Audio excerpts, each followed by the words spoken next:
നിങ്ങൾക്ക് ഈ പരിപാടിയിൽ നിൽക്കാൻ താല്പര്യമില്ലെങ്കിൽ ഇറങ്ങിപ്പോകാം എന്ന് പറഞ്ഞാൽ ഇറങ്ങിപ്പോടാ എന്ന് പറയാനായിട്ട് സൗജന്യമായിട്ട് ആൾക്കാർക്ക് വിളിച്ച് ഭക്ഷണം കൊടുക്കുന്ന ഒരു പരിപാടി അല്ലായിരുന്നു അത്. കാശ് കൊടുത്തുകൊണ്ട് ഈ കാര്യങ്ങളൊന്നും പുറത്തറിയിക്കാതിരിക്കാൻ മീഡിയയെ കയ്യിലെടുത്തു എന്നുള്ളത്.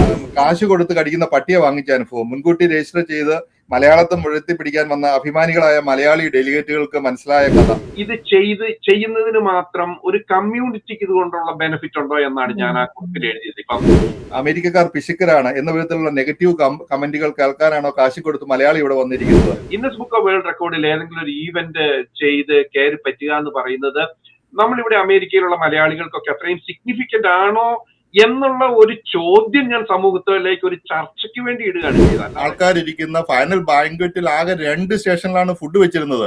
അതിൽ പകുതി ആൾക്കാർ കഴിച്ചില്ല. 11 ശേഷം വളർന്ന ഒത്തിരി ആൾക്കാർ അവിടുന്ന് ഇറങ്ങിപ്പോയി. അതേപോലെ ഏറ്റവും ഉച്ചത്തിൽ ഏമ്പക്കം വിട്ടവർക്ക് വരെ ഗിന്നസ് ബുക്കില് പിന്നെ കയറി അവരുടെ പേര് ഇത് വന്നിട്ടുണ്ട്. ഇത്രമാത്രം സംഘടനകളാണ്. ഒന്ന് പിരിഞ്ഞ അടുത്ത സംഘടന, അടുത്ത പിരിഞ്ഞ അടുത്ത സംഘടന, എത്ര സംഘടന, ഒരേ പേരിൽ തന്നെ പല സംഘടനകൾ.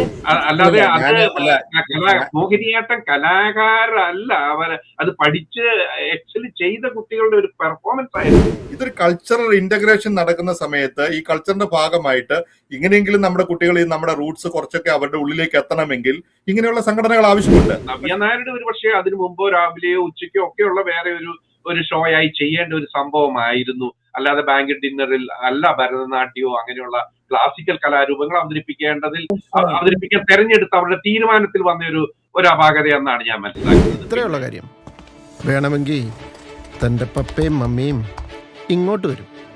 അവരുടെ പ്രശ്നങ്ങള് ഇവരെ ഏൽപ്പിച്ചാൽ മതി. സാംസി എന്ന് പറഞ്ഞാൽ സപ്പോർട്ട്, അസിസ്റ്റൻസ്, മാനേജ്മെന്റ്, കെയർ. ഇപ്പോൾ നാട്ടിലുള്ള സ്ഥലത്തിന് എന്തെങ്കിലും ലീഗൽ ഇഷ്യൂസ് ഉണ്ടെന്ന് കരുതുക, ഇവർ ക്ലിയർ ചെയ്ത് തരും. ബിസിനസ് തുടങ്ങണോ, കൃഷി ഇറക്കണോ, വീടും സ്ഥലവും വൃത്തിയാക്കണോ, ഇനി അതല്ല പുതിയൊരു വീട് വാങ്ങി വാടകയ്ക്ക് കൊടുക്കണോ, ഇനി ഉള്ള വീട് സ്ഥലവും വിറ്റ് പുതിയത് വാങ്ങിക്കണം, ഇങ്ങനെയുള്ള ഒരു പ്രവാസിയുടെ എല്ലാ പ്രശ്നങ്ങളുടെയും ഉത്തരമാണ് സാംസി. സാംസി 360.comന്റെ സേവനങ്ങൾക്ക് പരിധിയില്ല. വസ്തു വാങ്ങുവാനും വിൽക്കുവാനും വാടകയ്ക്ക് നൽകുവാനും സാംസിക്ക് കഴിയും. നിങ്ങളുടെ ആവശ്യം എന്തുമാകട്ടെ, ഞങ്ങളുടെ 24/7 കസ്റ്റമർ കെയർ സർവീസിൽ വിളിക്കുക. സാംസി 360.com, പ്രവാസികളുടെ സുഹൃത്ത്. ഇനി ടെൻഷനോട് ഗുഡ് ബൈ. നമസ്കാരം. വോക്കി ടോക്കിയുടെ മറ്റൊരു എപ്പിസോഡിലേക്ക് എല്ലാവർക്കും സ്വാഗതം. ഇന്ന് നമ്മൾ കാണുന്നതും കേൾക്കുന്നതും മലയാളി അസോസിയേഷനുകളുടെ കോൺഫറൻസുകളെ പറ്റിയാണ്.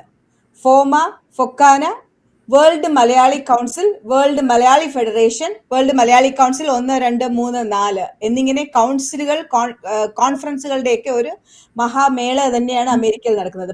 പല സ്റ്റേറ്റുകളും സിറ്റികളും ഒക്കെ നടന്നുകൊണ്ടിരിക്കുകയാണ്. ഗിന്നസ് റെക്കോർഡുകൾ, മെഗാ ഷോകൾ, താരനിശകൾ, ആയിരങ്ങൾ പങ്കെടുക്കുന്ന കൺവെൻഷനുകൾ, അമേരിക്കയിലെ മലയാളി സംഘടനകളുടെ സമ്മേളനങ്ങൾ ഓരോ വർഷവും കൂടുതൽ വലുതാവുകയാണ്. മലയാളികളെ ഒരുമിപ്പിക്കുന്നു, നമ്മുടെ കലയും സംസ്കാരവും പുതിയ തലമുറയ്ക്ക് പരിചയപ്പെടുത്തുന്നു, സാമൂഹികവും സാംസ്കാരികവുമായ വലിയൊരു വേദി ഒരുക്കുന്നു. ഇതൊക്കെയാണ് പറയുന്നത്. പക്ഷെ ചില ചോദ്യങ്ങളും അവിടെ ഉയരുന്നുണ്ട്. ഇതൊക്കെയാണ് നമ്മൾ ഇന്ന് ചർച്ച ചെയ്യുന്നത്. ഈ ഫൊക്കാനയുടെയും ഫോമയുടെയും കൺവെൻഷൻ ഇപ്പൊ തീർന്നതേ ഉള്ളൂ. അവിടെ കുറെ വിമർശനങ്ങൾ കേൾക്കുന്നതായിട്ട് ഞാനും ഉണ്ടായിരുന്നു. എന്താണ് ജിൻസ് മോന് അവിടെ നിന്ന് അറിയാൻ സാധിച്ചത്? ഫൊക്കാനയുടെ കോൺഫറൻസ് ഇപ്പൊ നമ്മള് പങ്കെടുത്തു, നമ്മള് എല്ലാവരും ഉണ്ടായിരുന്നു. നമ്മൾ മറ്റുള്ള ഈ പല സംഘടനയുടെയും പരിപാടികൾ, കോൺഫറൻസുകൾ 2 വർഷം കൂടുമ്പോൾ നടക്കാറുണ്ട്. മലയാളികളുടെ ഒരു വലിയൊരു കൂട്ടായ്മയാണ്. അപ്പൊ ഈ പണ്ട് ഫ്രഞ്ച് തത്വചിന്തകൻ പറഞ്ഞ പോലെ, വോൾട്ടയർ പറഞ്ഞ പോലെ, ആരും വിമർശിക്കപ്പെടാത്ത ജീവിതം അർത്ഥശൂന്യമാണെന്ന് പറഞ്ഞതുപോലെ ആരും വിമർശനത്തിന് അതീതരല്ല. വിമർശനമാണ് നല്ല രീതിയിൽ മുന്നോട്ട് കൊണ്ടുപോകണം. പരീക്ഷ പറഞ്ഞ പോലെ ഇത് വർഷാവർഷം കൂടി വരുന്നൊന്നുമില്ല. ഇപ്പൊ ഈ ശരിക്കും പറഞ്ഞു കഴിഞ്ഞാൽ 10, 15, 20 വർഷമൊക്കെ മുമ്പ് ആദ്യകാലങ്ങളിലൊക്കെ ഫൊക്കാനയുടെയൊക്കെ നല്ല കാലത്ത് 10, 10,000, 15,000 പേരൊക്കെ ഈ കോൺഫറൻസുകളിൽ പങ്കെടുക്കുമായിരുന്നു, ഫൊക്കാനയുടെയൊക്കെ കോൺഫറൻസുകൾ. കാരണം ഫൊക്കാന പിളർന്നിട്ടാണല്ലോ ഫോമ ഉണ്ടാകുന്നത്. അപ്പൊ ആ ഫോമ ഉണ്ടാകുന്ന ഇപ്പൊ ഓരോ വർഷവും അത് കുറച്ചു കാലം ഈ ഫൊക്കാന ഫോമ വളർന്നപ്പോൾ വളരെ അഗ്രസീവായിട്ട് അവർ നല്ല രീതിയിൽ പോന്നു. ഇത്തവണത്തെ ഫോമയുടെ പ്രകടനം അത്ര വലിയ ഒരു പ്രകടനമായിരുന്നില്ല എന്നുള്ളതാണ് നമുക്ക് മനസ്സിലായത്. ഫൊക്കാനയാണെങ്കിൽ ഇത്തവണ വളരെ നല്ല രീതിയിൽ നമ്മൾ ഇതിൻ്റെ ആദ്യത്തെ പോസിറ്റീവ് സൈഡുകൾ പറയണം. വളരെയധികം വിമർശനങ്ങൾ ഇപ്പോൾ അടുത്തടുത്ത് നമുക്ക് വരുന്നുണ്ട്. അപ്പൊ ഈ ഇത്തവണത്തെ പരിപാടികളിൽ ഒത്തിരി ആൾക്കാർ പങ്കെടുക്കും, ഇന്ത്യയുടെ വൈസ് പ്രസിഡന്റ് പങ്കെടുക്കും, മുഖ്യമന്ത്രി പങ്കെടുക്കും എന്നുള്ള അങ്ങനെ വളരെ അധികം ആൾക്കാർ പങ്കെടുക്കും എന്നൊക്കെ പറഞ്ഞിട്ടാണ് ഈ കോൺഫറൻസിന് ആളെ കൂട്ടുന്നത്. നമ്മൾ ഈ മറ്റുള്ള സ്ഥലങ്ങളിലെ പോലെ ഒരു പരിപാടി നടത്തി കിട്ടുവാനായിട്ട് സംഘാടകര് അതിന്റെ ഈ പറഞ്ഞ പോലെ എല്ലാ അടവുകളും പയറ്റും. ആ അടവുകൾ പയറ്റുന്ന കൂട്ടത്തിലാണ് ഗസ്റ്റുകളുടെ ലിസ്റ്റ് പറയും. വലിയ ഗസ്റ്റ് നിരയുണ്ടാവും. പിന്നെ പല ആൾക്കാരെയും പല പല പ്രലോഭനങ്ങളൊക്കെ നൽകിക്കൊണ്ടാണ് ഈ കോൺഫറൻസിലേക്ക് പങ്കെടുപ്പിക്കുന്നത്.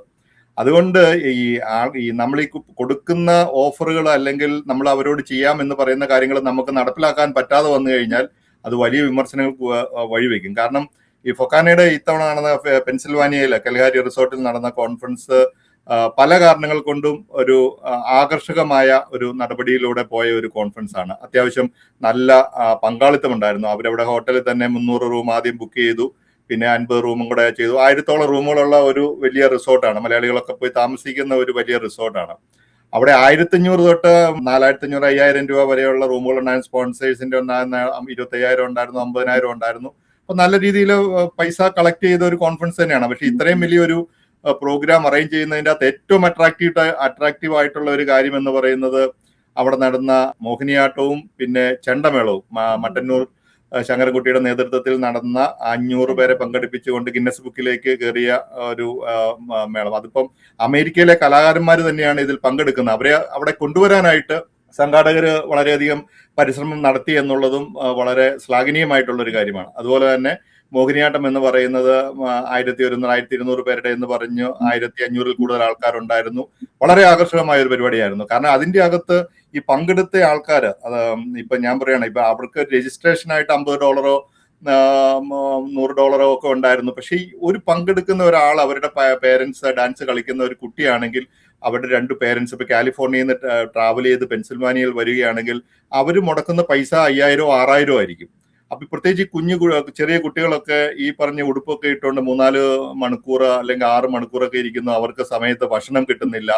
അതൊക്കെ അങ്ങനെയുള്ള നിരവധി പരാതികളും ആ സമയത്ത് വന്നു. അപ്പം ഈ ഞാൻ പറയുന്നത് സംഘാടകരുടെ ഭാഗത്ത് നിന്ന് ഉണ്ടായിട്ടുള്ള ഒത്തിരിയേറെ വീഴ്ചകളുണ്ട്. അതിൽ എടുത്തു പറയട്ടെ, ഇത്രയും വലിയ 2 വർഷത്തെ പരിശ്രമത്തിന്റെ ഫലമായിട്ടാണ് ഈ ഒരു കോൺഫറൻസ് നടത്തപ്പെട്ടത്. അതുകൊണ്ട് 2 വർഷത്തെ ഒരു ടീം ഓഫ് പീപ്പിളിന്റെ ഒരു എഫേർട്ടാണ്. സാധാരണ കോൺഫറൻസുകൾ വിജയിക്കണമെങ്കിൽ അവിടെ ഒരു അടുത്ത ടൈമിലേക്കുള്ള ഒരു എലക്ഷൻ നടക്കണം. ഒരു എലക്ഷൻ എന്ന് പറയുമ്പോൾ ഇലക്ഷന് മത്സരിക്കാൻ ആളില്ല. അതായത് നിങ്ങൾക്കറിയാം, നമ്മൾ പോലെ ഇവിടെ വന്ന് 5 വർഷം 10 വർഷമൊക്കെ കഴിഞ്ഞ് കഴിയുമ്പോൾ നമുക്കൊരു ഐഡന്റിറ്റി ക്രൈസിസ് വന്നു കഴിയുമ്പോഴാണ് ആൾക്കാർ ഇങ്ങനെയുള്ള സംഘടനകളുടെ തലപ്പത്തേക്ക് പ്രത്യേകിച്ചൊന്നും ചെയ്യാനില്ല, പിള്ളേരൊക്കെ പഠിക്കാൻ പോയി കഴിഞ്ഞു കഴിയുമ്പോൾ പിന്നെ ഇങ്ങനെയുള്ള ഏതെങ്കിലും ഒരു സംഘടനയുടെ പള്ളിയിലും അമ്പലത്തിലും പോകാത്ത ആൾക്കാർ പള്ളി കമ്മിറ്റിയുടെ അമ്പലം കമ്മിറ്റിയുടെ പ്രസിഡന്റുമാരായി മാറുന്നു. ഇങ്ങനെയുള്ള സംഘടനകളുടെ, കാരണം നാട്ടിലൊക്കെ പല രാഷ്ട്രീയമൊക്കെ കളിച്ചു ചേർന്ന് കഴിയുമ്പോൾ നമ്മളിങ്ങനെ കൈയൊക്കെ പൊക്കി നിന്നൊരു ഫുൾ സൈസ് ഫോട്ടോയൊക്കെ വെക്കാൻ പറ്റുന്ന ഒരു സംവിധാനം ഈ പറയുന്ന ഈ സംഘടനകൾക്കകത്ത് നടക്കുന്ന മത്സരങ്ങൾ മാത്രമേ ഉള്ളൂ. അപ്പൊ ഇതൊക്കെ മനുഷ്യനെ സംബന്ധിച്ചിടത്തോളം ഐഡന്റിറ്റി ക്രൈസിസിന്റെ ഭാഗമായിട്ട് എല്ലാവരും മത്സരിക്കുന്നു. അതൊന്നും ഒരു മോശമാണെന്ന് നമുക്ക് പറയാൻ പറ്റിയല്ല. പക്ഷെ അവിടെ ഈ തവണത്തെ ഈ ഫൊക്കാനയുടെ കോൺഫറൻസുമായിട്ട് ബന്ധപ്പെട്ട് വളരെയധികം വിമർശനങ്ങൾ ഇതിനോടനുബന്ധിച്ച് വന്നു. ആ വിമർശനങ്ങൾ പല കാര്യങ്ങൾ, കാരണം അവിടെ വന്നിട്ടുള്ള എല്ലാവരും ഇൻവൈറ്റ് ചെയ്തിട്ട് വന്നിട്ടാണ്, ഗസ്റ്റായിട്ട് വന്നിട്ടുള്ളവരാണ്. അപ്പൊ അവിടെ പങ്കെടുത്ത പാർട്ടിസിപ്പൻസ് പൈസ മുടക്കിയിട്ട് വന്നിട്ടുള്ളതാണ്. അപ്പൊ അവര് അതിനകത്ത് പ്രധാനപ്പെട്ട ഇപ്പം ഇന്നലെയും മിനിങ്ങാന്നൊക്കെ ആയിട്ട് കുറെ അധികം ചെറിയ ചാനലുകളിലൊക്കെ ഇതുമായിട്ട് ചർച്ച നടക്കുന്നുണ്ട്. അപ്പം അവിടുന്ന് ഫൊക്കാനയുടെ പ്രസിഡന്റ് എന്ന ഭാഗത്തുനിന്ന് ഭക്ഷണം ഒരു 10-11 മണി വരെയും ഭക്ഷണം കൊടുക്കാതെ, ഇവിടെ ആൾക്കാർ 6 മണിക്ക് അറിയാലോ, അമേരിക്കയിൽ ഒരു 6 മണിക്കൊക്കെ ഭക്ഷണം കഴിക്കുന്നതാണ്. 6 മണിക്ക് ഭക്ഷണം കഴിക്കുന്നതിന് ആപ്പിറ്റൈസറും അല്ലെങ്കിൽ അത് ടേബിളിൽ സെർവ് ചെയ്തിരുന്നു. പിന്നെ അവിടുന്ന് ആ ടേബിളിൽ നിന്ന് ഫോർക്ക് സ്പൂണും വരെ എടുത്തുകൊണ്ട് പോയി. അതിനൊരു കാരണമുണ്ട്. ആ പ്രധാനപ്പെട്ട കാരണമാണ് ഇതിന്റെ 7 മണി തൊട്ട് 9 മണി വരെ നവ്യ നായരുടെ ഒരു നൃത്ത പ്രോഗ്രാം ആയിരുന്നു വെച്ചിരുന്നത്, ഒരു ഡാൻസ് ആയിരുന്നു വെച്ചിരുന്നത്. അത് ഡിലേ ആയി പോയി. അത് വളരെ അധികം താമസിച്ചു. 10-10:30 വരെ ആയിരുന്നു. അപ്പൊ നവ്യ വന്നു കഴിഞ്ഞപ്പോൾ നവ്യ ഈ ഡാൻസിലെ ഭക്ഷണത്തിന്റെ മുന്നിലിരുന്ന് ഞാൻ ഡാൻസ് ചെയ്യുകയില്ല എന്ന ഒരു ഇത് നടത്തി. കാരണം നമ്മൾ ഈ അമേരിക്കയിലെ ഈ കൾച്ചർ ഇവിടെ വന്നു കഴിയുമ്പോൾ, ഇപ്പൊ നമ്മൾ നാട്ടിൽ പറയില്ല, നാട്ടിൽ നിന്ന് ഇവിടെ വന്നു കഴിയുമ്പോൾ പെട്ടി വെക്കാൻ ആളുണ്ടാവും എന്ന് വന്നിറങ്ങുന്ന താരങ്ങളും അതുപോലെയുള്ള ആൾക്കാരും ഉണ്ട്. അമേരിക്കയുടെ കൾച്ചർ എന്നാന്നോ അമേരിക്കയിലെ സംവിധാനം എന്നാന്നോ മനസ്സിലാകാത്ത ആൾക്കാര് ഇപ്പൊ ശരിക്കും സംഘാടകർ അവർക്കൊരു ബ്രീഫിംഗ് കൊടുക്കേണ്ടതാണ്. ആ ബ്രീഫിംഗ് കൊടുക്കാതെ കൊണ്ടുവരുന്നതിന് ഒരു പ്രധാനപ്പെട്ട കുഴപ്പമാണ്. കാരണം അമേരിക്കയില് breakfast meeting, lunch meeting, dinner meeting, ഇവിടെ എന്ത് കാര്യങ്ങൾ നടക്കണമെങ്കിലും ഭക്ഷണത്തിന് മുന്നിൽ ഇരുന്നാണ് ചർച്ചകൾ നടക്കുന്നത്. ആ ചർച്ചകൾക്കിടയ്ക്ക് ഒരു ഡാൻസ് പ്രോഗ്രാം, ഇത്രയും ആൾക്കാർ 2500 പേരിരിക്കുന്ന ഒരു ബാങ്കറ്റ് ഹാളില്, അതും ലൈറ്റ് മുഴുവൻ ഓഫ് ആക്കിയിട്ടിരിക്കുന്ന, സ്റ്റേജിൽ മാത്രം ലൈറ്റ് ഫോക്കസ് ചെയ്തുകൊണ്ട് ഇരിക്കുന്നിടത്ത് അവർക്ക് ഡാൻസ് കളിക്കുക എന്ന് എന്നതിനെ ഒരു ധാർഷ്ട്യമായിട്ടാണ് അവിടെ പങ്കെടുത്ത പലരും കണ്ടത്. അത് പിന്നെ ഒരു കുറച്ച് ഭക്ഷണം കിട്ടാതെ വന്നപ്പോൾ കുറച്ച് ആൾക്കാർ ബഹളം ഉണ്ടാക്കി. അത് 11 മണിയായിട്ട് ഭക്ഷണം കിട്ടിയില്ല. അപ്പോൾ പ്രസിഡന്റ് എന്ന ഭാഗത്തു നിന്നുണ്ടായ, അതായത് നിങ്ങൾക്ക് ഈ പരിപാടിയിൽ നിൽക്കാൻ താല്പര്യമില്ലെങ്കിൽ ഇറങ്ങിപ്പോകാം എന്ന് പറഞ്ഞാൽ ഇറങ്ങിപ്പോടാ എന്ന് പറയാനായിട്ട് സൗജന്യമായിട്ട് ആൾക്കാർക്ക് വിളിച്ച് ഭക്ഷണം കൊടുക്കുന്ന ഒരു പരിപാടി അല്ലായിരുന്നു അത്. അതാണ് ഇത്രയും അധികം വിമർശനങ്ങൾക്ക് ഇതൊരു പാത്രീഭവിച്ചത് എന്നാണ് നമുക്ക് പറയാനുള്ളത്. പ്രത്യേകിച്ച് അതിനോട് ഒരു കാര്യം കൂടെ ഞാൻ പറയാം. നമ്മുടെ നാട്ടിൽ നിന്ന് ഈ പരിപാടിയിൽ പങ്കെടുക്കാനായിട്ട് വന്ന ഡോക്ടർ മാത്യു ജോയ്സ്, അദ്ദേഹം പിന്നെ നെവാഡയിൽ നിന്നുണ്ട്. കാരണം അദ്ദേഹത്തിന് യാത്ര ചെയ്യാൻ വലിയ പ്രായമായിട്ടാണ്. അപ്പൊ അവര് ഫാമിലി ആയിട്ട് 2 പേര്, അറിയാലോ, ഒരു അവരുടെ ഒരു ട്രാവലിന് $10,000 10 ലക്ഷം രൂപ തന്നെ ചെലവായിട്ടുണ്ടായിരിക്കാം. അവരെ അവിടുന്ന് പല ഓഫറുകൾ കൊടുത്തിട്ട് ഇവിടെ കൊണ്ടുവന്നിട്ട് അവരെ കുറെ കഷ്ടപ്പെടുത്തി, അവർക്ക് പറഞ്ഞ പോലെയുള്ള കാര്യങ്ങളൊന്നും ചെയ്ത് ഓഫർ കൊടുത്തിട്ടൊന്നുമില്ല. അപ്പൊ അദ്ദേഹം ഇന്ന് ഫേസ്ബുക്കിൽ ഇട്ട ഒരു പോസ്റ്റ് ഞാനത് പ്രിന്റ് ഔട്ട് എടുത്ത് വെച്ചിട്ടുണ്ട്. കാരണം അതും കൂടെ ഒന്ന് വായിച്ചു കഴിയുമ്പോൾ നമുക്ക് ഇതിന്റെ അകത്ത് ഏകദേശം ഡോക്ടർ മാത്യു ജോയ്സിന്റെ ആ ഒരു കുറിപ്പ് പഠിക്കൽ കൊണ്ടുവന്ന, ഞാനത് കുറച്ചേ വായിക്കുന്നുള്ളൂ, കുറച്ച് അത് നിങ്ങൾക്ക് കേൾക്കുന്ന ആൾക്ക് ഒരു ഐഡിയ കിട്ടാൻ വേണ്ടിയാണ്. പഠിക്കൽ കൊണ്ടുവന്ന് കലം ഉടച്ചെന്ന് കേട്ടിട്ടേ ഉള്ളൂ. കാശ് കൊടുത്ത് കടിക്കുന്ന പട്ടിയെ വാങ്ങിച്ച അനുഭവം, മുൻകൂട്ടി രജിസ്റ്റർ ചെയ്ത് മലയാളത്തെ മുഴത്തി പിടിക്കാൻ വന്ന അഭിമാനികളായ മലയാളി ഡെലിഗേറ്റുകൾക്ക് മനസ്സിലായ കഥ. ഗിന്നസ് റെക്കോർഡ് മാത്രമായിരുന്നു ഈ കൺവെൻഷൻ കൊണ്ട് പ്രസിഡന്റും സെക്രട്ടറിയും വിഭാവനം ചെയ്യുന്നതെന്ന് വന്നവർ ചിന്തിക്കാൻ തുടങ്ങി. ബാങ്കറ്റ് ബെഡാഖാനയുടെ സമാപന ആഘോഷങ്ങൾ പറഞ്ഞിരുന്നതിലും 2 മണിക്കൂർ ശേഷം ആരംഭിക്കുന്ന മുമ്പ് തന്നെ ലോബിയിൽ തിരക്ക് കൂട്ടി യാതൊരു അറിയിപ്പ് നൽകാതെ നിർത്തി കഷ്ടപ്പെടുത്തിയത് എന്തിനായിരുന്നു? വിശാലമായ ഹാളിൽ സ്റ്റാർട്ടർ സ്നാക്സ് മാത്രം തയ്യാറാക്കിയായിരുന്നു ഈ പരിപാടികൾ. നവ്യ നായരുടെ നെഗറ്റിവിറ്റി നായികയായി രംഗപ്രവേശം ചെയ്ത് സകലരെയും വെറുപ്പിച്ചുകൊണ്ടായിരുന്നു. ഞാൻ സാധാരണ ഡ്രസ്സ് ചെയ്ത് 10 മിനിറ്റിൽ കൂടുതൽ കാത്തിരിക്കേണ്ടി വന്നിട്ടില്ല. ഇവിടെ 2 മണിക്കൂറിലധികം ഞാൻ കാത്തിരിക്കേണ്ട ഗതികേടിലായി. പൊതുവെ ഗൾഫിൽ പോയാൽ കൂടുതൽ കാശ് കിട്ടും, അമേരിക്കക്കാർ പിശുക്കരാണ് എന്ന വിധത്തിലുള്ള നെഗറ്റീവ് കമന്റുകൾ കേൾക്കാനാണോ കാശ് കൊടുത്ത് മലയാളി ഇവിടെ വന്നിരിക്കുന്നത്? റേറ്റ് കുറവായിരുന്നെങ്കിൽ പിന്നെ എന്തിനാണ് അരമണിക്കൂർ പരിപാടിക്ക് നടി ഇങ്ങോട്ട് ബിസിനസ് ക്ലാസ്സിൽ പറന്നു വന്നത്? മാത്രമല്ല കാണികൾ ഭക്ഷണം കഴിക്കാൻ പാടില്ല എന്ന് പറഞ്ഞവിടെ മേശകളിൽ വെച്ചിരുന്ന ഫോർക്കുകൾ വരെ എടുത്തുകൊണ്ട് പോയി. പിന്നെ അതിനെക്കുറിച്ച് കുറെ കാര്യങ്ങളുണ്ട്. ഒടുവിൽ 11:30 ഒരു അറിയിപ്പുമില്ലാതെ വെറും 2 ഫുഡ് സർവിംഗ് സ്റ്റേഷൻ തുറന്നു. അല്ലാത്ത ദിവസങ്ങളിൽ ഇതിൽ പകുതി ആൾക്കാരുള്ളപ്പോൾ 3-4 ഫുഡ് സർവേ ചെയ്തെന്നാന്ന് ഓർക്കണം. പാതിരാത്രി വരെ കേട്ടതല്ല അന്യോന്യം പൂഴ്ത്തുന്ന വെറും ഗീർവാണങ്ങൾ മാത്രം. പുറകിൽ നിന്നും വി നീഡ് ഫുഡ് എന്ന് കൂകി വിളിച്ചൊരു പ്രസിഡന്റ് സെക്രട്ടറി പറഞ്ഞ ധാർഷ്ട്യത്തിന് മറുപടി, ഇത്രയും കാലം നിങ്ങൾ നടത്തിയ സകല പരിപാടികളെയും ശോഭ കെടുത്തിയെന്ന് പറയാതിരിക്കാൻ വയ്യ. അപ്പോൾ സജിമോനും ഉണ്ണിത്താനും സംയമനം പാലിച്ച് ഒരു സോറി ഫോർ ദ ഡിലേ എന്ന് പറഞ്ഞിരുന്നെങ്കിൽ ഞങ്ങൾ ഇത്രയും നിരാശപ്പെട്ടില്ലായിരുന്നു. ഫൊക്കാന ഇത്ര കുളമാവുകയും ഇല്ലായിരുന്നു നേതൃത്വമേ. ഇതാണ് അദ്ദേഹത്തിന്റെ. അതിനകത്ത് ഒരു കാര്യം കൂടി പറയാം. ഇപ്പൊ നമുക്ക് ഇതിനകത്ത് അമേരിക്കയിൽ ഒരു 300 അല്ലെ 400 പേര് പങ്കെടുക്കുന്ന ഒരു കല്യാണം, നമ്മുടെ ഇവിടെ നടക്കുന്ന കല്യാണങ്ങളിൽ സാധാരണ ഒരു ഫുഡ് സെർവ് ചെയ്യാനായിട്ട് ഒരു 4-5 ടേബിൾ 4-5 സ്ഥലത്ത് ഫുഡ് സെർവ് ചെയ്യാറുണ്ട്. ഒരു 400-500 പേരുള്ളിടത്താണെങ്കിൽ ഡ്രിങ്ക്സിന് ഒരു 3-4 സ്ഥലങ്ങൾ, അത് അവരുടെ കപ്പാസിറ്റി, ഓരോ സ്റ്റേഷനും അതിന് പൈസ വരും. ഇവിടെയാണ് ഈ 2000-3000 പേരുള്ളിടത്ത്. ഇപ്പോൾ ഉദാഹരണം പറഞ്ഞു കഴിഞ്ഞാൽ അവിടെ ഈ ബ്രേക്ക്ഫാസ്റ്റ് ആണെങ്കിൽ 6 മണി തൊട്ട് 8:30 വരെ, 6:30 തൊട്ട് 8:30 വരെ 1.5 മണിക്കൂറാണ് ബ്രേക്ക്ഫാസ്റ്റ്. 8 മണിക്ക് മുമ്പ് തന്നെ ബ്രേക്ക്ഫാസ്റ്റ് തീർന്നു പോകുന്നു. അപ്പൊ ഈ ഫുഡിന് ഈ സംഘാടകർ എനിക്ക് തോന്നുന്നു വളരെ കുറച്ച് നമ്പർ ആയിരിക്കും കൊടുത്തത്. ഇപ്പൊ കേറ്ററിംഗുകാരെ നമുക്ക് ആ കാര്യത്തിൽ കുറ്റം പറയാൻ പറ്റില്ല. അവിടെ കേറ്ററിംഗ് ആ ഒരു സമയത്തിനുള്ളിൽ തന്നെ ഭക്ഷണം തീർന്നു പോകുന്ന പലതവണയും ഈ സ്റ്റേഷൻ അടിക്കുന്നു. 2000-2500 ആൾക്കാരിരിക്കുന്ന ഫൈനൽ ബാങ്ക്വറ്റിൽ ആകെ 2 സ്റ്റേഷനിലാണ് ഫുഡ് വെച്ചിരുന്നത്. അതിൽ പകുതി ആൾക്കാർ കഴിച്ചില്ല. 11:30 ശേഷം വളർന്ന് ഒത്തിരി ആൾക്കാർ അവിടുന്ന് ഇറങ്ങിപ്പോയി. ഇതൊക്കെയാണ് ഇത്തവണ നടന്നത്.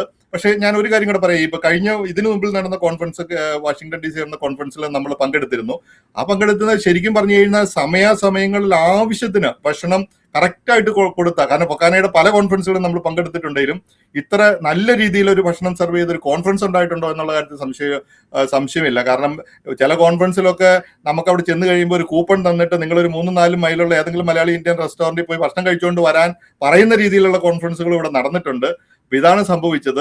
ഇങ്ങനെയുള്ള ചില പിടിപ്പുകേടുകളുടെ ഒരു ഭാഗമായിട്ട് ഇത് ഒരു അവാർഡിലേക്ക്, അല്ലെങ്കിൽ ഗിന്നസ് അവാർഡിലേക്ക് മാത്രം പോയി. അപ്പൊ ഒത്തിരി ഓഫറുകൾ കൊടുത്ത്, അല്ലെങ്കിൽ ഇതിനകത്ത് മത്സരത്തിന് വേണ്ടി കച്ചകെട്ടി, അതും കൂടെ ഒരു കാര്യം ഇതിനകത്ത് പറയേണ്ടതുണ്ട്. ആ ഒരു മത്സരത്തിന് വേണ്ടി കുറെ ആൾക്കാരെ ഇതിന്റെ അകത്ത് നിർബന്ധിച്ചിറക്കി. ആ മത്സരത്തിന്റെ ഒരു തനിമയിലാണ് ഈ കോൺഫറൻസിൽ ഇത്രയും ആൾക്കാർ രജിസ്റ്റർ ചെയ്യുകയും ചെയ്തത്. അങ്ങനെ കൂടെ കുറെ ആൾക്കാർക്ക് ഇതുമായിട്ട് പെട്ട് വലിയൊരു നിരാശ വന്നിട്ടുണ്ട്. ഇപ്പൊ പല ആൾക്കാരോട് പരാതിയായിട്ട് പലരും പറയുന്നത് കേട്ടു. കുറെ ഇന്ന് ഇപ്പൊ കരഞ്ഞു. ഇപ്പം നമ്മുടെ കൂടെ ജെയിംസ് കുരിക്കാട്ടലിന്റെ ഫേസ്ബുക്ക് പേജ് ഇതിൽ നിന്നല്ല, അദ്ദേഹം ഉള്ളത് കൊണ്ടാണ് ഞാൻ അദ്ദേഹത്തിന്റെ അദ്ദേഹത്തിന്റെ ആ രാവിലത്തെ ഫേസ്ബുക്ക് പേജ് വളരെയധികം ഷെയർ ചെയ്യപ്പെട്ടിട്ടുണ്ട്. അദ്ദേഹം പറഞ്ഞ ആ കാര്യങ്ങൾ അദ്ദേഹം തന്നെ വരാൻ പോവുമായിരുന്നു. അതിൽ അദ്ദേഹം തന്നെ വിശദീകരിക്കട്ടെ. അപ്പൊ ഈ പറയുന്ന ഒരു കാര്യത്തില് ഈ പല കാര്യങ്ങളിലും ഇപ്പൊ പല ആൾക്കാരോടെ പറഞ്ഞു ഞങ്ങൾ എന്താണ് ഞങ്ങളുടെ പെയിൻ ആൻഡ് സഫറിങ്ങിന് ഞങ്ങൾ ഇതിനെ സൂ ചെയ്യുമെന്ന്. പിന്നെ അമേരിക്ക അറിയാലോ, അതിനുള്ള പല ആൾക്കാരും അങ്ങനെ ഒരു വാക്കുകൾ കൂടി പറഞ്ഞിട്ടാണ് നമ്മളോട് സംസാരിച്ച് പല ആൾക്കാർ അത്രമാത്രം നിരാശപരമായിട്ട് ആൾക്കാർ വളരെ സങ്കടത്തോടെ, കാരണം അവരൊക്കെ വലിയ പ്രതീക്ഷകളോട് കൂടിയായിരുന്നു ഈ കോൺഫറൻസിന് വന്നത്. ആ ഒരു കോൺഫറൻസിന്റെ ഇതും കൂടെ ആൾക്കാരെ ഒത്തിരി നിരാശപ്പെടുത്തി എന്ന് പറയാതിരിക്കാൻ വയ്യ. ഓക്കെ, ഞാനിപ്പോ ജിൻസ്മോൻ പറഞ്ഞതുപോലെ തന്നെ നമ്മുടെ ജെയിംസ് കുരിക്കാട്ടലിന്റെ ഒരു ഫേസ്ബുക്ക് പോസ്റ്റ് ഞാൻ കണ്ടായിരുന്നു, അത് വായിച്ചായിരുന്നു ഞാൻ. അതില് എന്നെ ആദ്യമേ തന്നെ നമ്മുടെ മനസ്സ് ഉടക്കുന്ന അല്ലെങ്കിൽ കണ്ണ് ഉടക്കുന്ന ഒരു സാധനം എന്ന് പറയുന്നത് ഈ ഒരു കുറച്ച് വരികളാണ്. അത് ഞാൻ ഇവിടെ ഒന്ന് വായിക്കാം. അദ്ദേഹം എഴുതിയിരിക്കുകയാണ്, ഈ മോഹിനിയാട്ടത്തിന്റെ വേഷം ധരിച്ച 2 ചെറിയ കുട്ടികൾ നിന്ന് കരയുകയാണ്. കൂടെയുള്ള പാരന്റ്സ് അവരെ ആശ്വസിപ്പിക്കാൻ ശ്രമിക്കുന്നു. ഒപ്പം തമിഴിൽ എന്തൊക്കെയോ പറഞ്ഞ് അവരുടെ അസ്വസ്ഥതയും ദേഷ്യവും പ്രകടിപ്പിക്കുന്നുണ്ട്. ഫൊക്കാന കൺവെൻഷന്റെ ഒരു ഒഴിഞ്ഞ മൂലയിൽ അവരെ കണ്ടപ്പോൾ മലയാളികൾ ഒത്തുകൂടുന്ന ഫൊക്കാനയിൽ ഈ തമിഴർക്ക് എന്ത് കാര്യം എന്ന ചിന്തയാണ് ആദ്യം മനസ്സിൽ വന്നത്. ഇത് വായിച്ചപ്പോൾ എനിക്കും അത് തന്നെയാണ് തോന്നിയത്. ഇത് നമ്മളുടെ ഈ ഒരു കൺവെൻഷനുകളൊക്കെ, അതിപ്പോ ഫൊക്കാന ആയാലും ഫോമ ആയാലും ഏതൊരു അസോസിയേഷന്റെ കൺവെൻഷൻ ആയാലും, ഇതൊരു കമ്മ്യൂണിറ്റി ബിൽഡിംഗ് ആണോ ഉദ്ദേശിക്കുന്നത്, അതോ ഒരു കൾച്ചറൽ പ്രിസർവേഷൻ ആണോ ഉദ്ദേശിക്കുന്നത്, ഒരു പുതിയ തലമുറയെ ചേർത്ത് നിർത്തലാണോ, ഇതൊക്കെ മാറ്റി നിർത്തിയിട്ട് ഇതൊരു ഗിന്നസ് റെക്കോർഡ്സ് ആണോ, സെലിബ്രിറ്റി ഷോ ആണോ, പബ്ലിസിറ്റിക്ക് വേണ്ടിയിട്ടാണോ, ഇതിലൊക്കെ ശ്രദ്ധ മാറി പോകുന്നുണ്ടോ? എന്താണ് നമ്മുടെ ജെയിംസ് ചേട്ടൻ എന്താണ് ഇതിനെ കുറിച്ച് പറയാനുള്ളത്? എല്ലാവർക്കും നമസ്കാരം.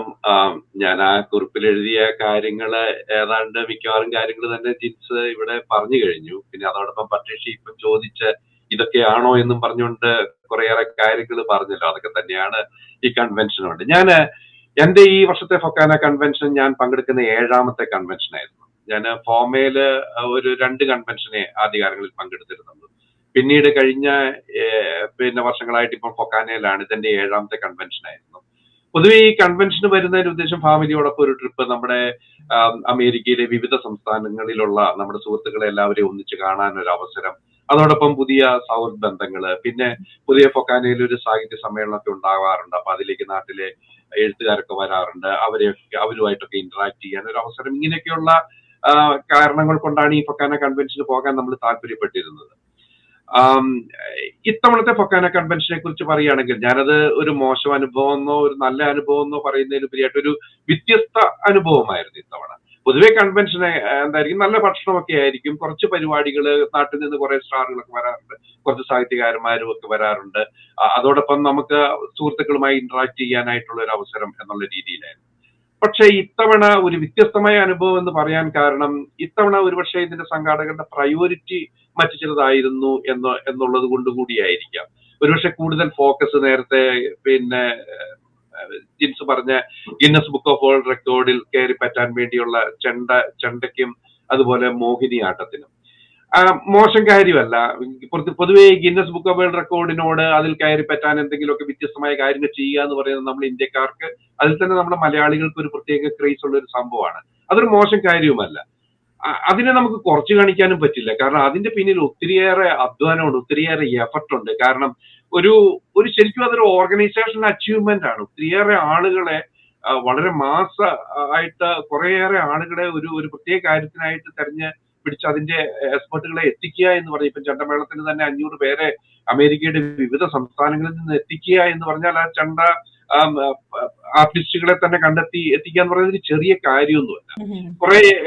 കുറേയേറെ പേരുടെ കുറേയേറെ നാളത്തെ എഫർട്ടാണ് എന്ന് നമുക്കറിയാം. അല്ലെങ്കിൽ 1500 പേരെ മോഹിനിയാട്ടം, അവര് പിന്നെ മോഹിനിയാട്ടം ശരിക്കും ഒരു പെർഫോമൻസ് ആയിരുന്നില്ല, അതിന്റെ ലെസൺ ആയിരുന്നു അവിടെ കൊടുത്തത്. അപ്പം ആ ഒരു ടീച്ചർ പോഡിയത്തിൽ നിന്നുകൊണ്ട് ലെസൺ പറഞ്ഞു കൊടുക്കുന്നു, അനുസരിച്ച് പ്രാക്ടീസ് ചെയ്യിക്കുന്ന ഒരു ലെസൺ എന്നുള്ള രീതിയിലായിരുന്നു മോഹിനിയാട്ടത്തിന്റെ. പക്ഷെ എങ്കിൽ പോലും അതിനാണെങ്കിലും ഇത്രയും കുട്ടികളെ എത്തിക്കുക എന്ന് പറയുന്ന അതിനെ അപ്രീഷിയേറ്റ് ചെയ്യുകയാണ്. നമ്മൾ അതിനെ ഒന്നും കുറച്ച് കാണിക്കുന്നില്ല. പക്ഷേ അവിടെ അതിനുവേണ്ടി ഫോക്കസ് അതിലേക്ക് മാത്രം ആയി മാറിയപ്പോൾ ഉണ്ടായ ഒരു പ്രശ്നങ്ങളാണ്.